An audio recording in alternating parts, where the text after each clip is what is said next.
दोहा।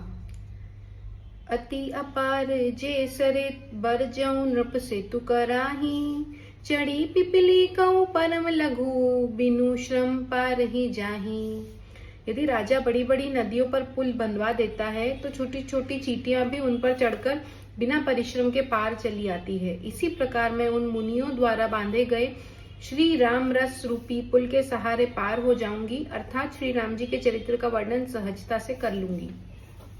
एही प्रकार बल मन ही देखाही, करिहऊँ रघुपति कथा सुहाई। व्यास आदि कवि पुंगव नाना, जिन सादर हरि सुज सब खाना। इस प्रकार अपने मन को बल दिखाकर मैं श्री रामचंद्र जी की सुहावनी कथा की रचना करूंगी।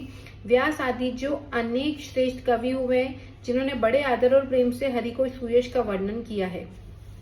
चरण कमल बंदौ तीन केरे, पूर्वहु सकल मनोरथ मेरे।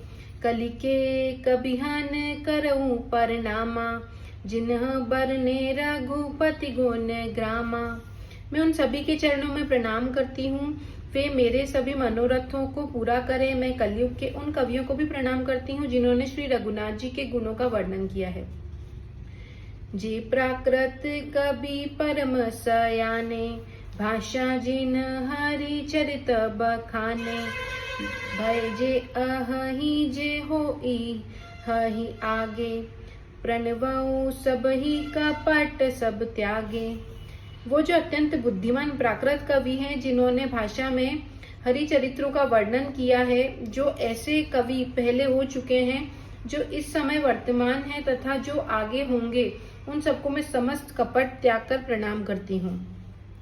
होहु प्रसन्न देहु बरदानु, साधु समाज भनीति सन्मानु। जो प्रबंध बुध नहीं आदरही, सो श्रम बादी बाल कभी करही।